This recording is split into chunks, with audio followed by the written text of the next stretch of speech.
ஒரு விஷயம் மட்டும் நான் வரும்போது ரோடுல நான் பாக்குறேன், கம்ப்ளீட்டா மக்கள் இயக்கம் தலைவர், மக்கள் இயக்கம் அப்படின்னு சொல்லிட்டு இது நான் கிளியர் பண்ணிட்டேன். இந்த பில்லை நான் யூஸ் பண்ணிக்கிறேன். பிகாஸ் அடிக்கடி நான் வெளியே வர மாட்டேன், யாரையும் பார்க்க மாட்டேன்.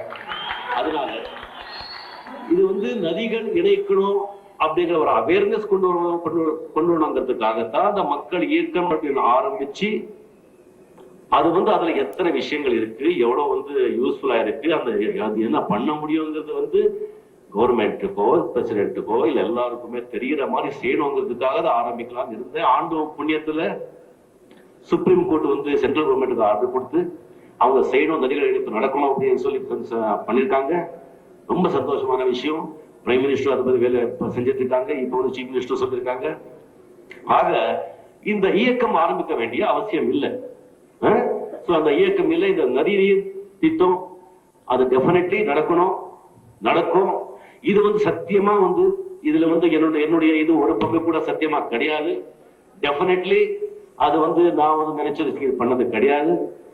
இது எத்தனை ஆண்டு வருஷமா சொல்லிட்டு இருக்கிறதா செஞ்சுட்டு இருக்கிறதா. இப்போ அதுக்கு ஒரு நேரம் வந்திருக்கு.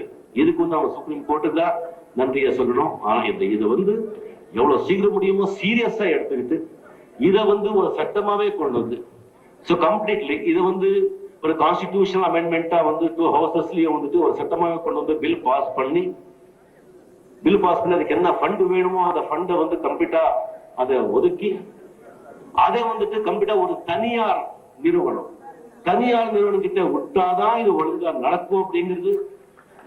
அது தனியா விட்டு 10 வருஷம் ஆகுமோ 12 வருஷம் ஆகுமோ. அது பண்ணிட்டு அந்த பணம் வச்சுட்டு தனியார் கிட்ட விட்டு அதுக்குள்ள அவங்க முடிச்சு கொடுக்கணும். அதுக்கப்புறம் எந்த கவர்மெண்ட் வந்தா கூட தலையிடக்கூடாது. அதுக்கு சம்பந்தம் இல்லை.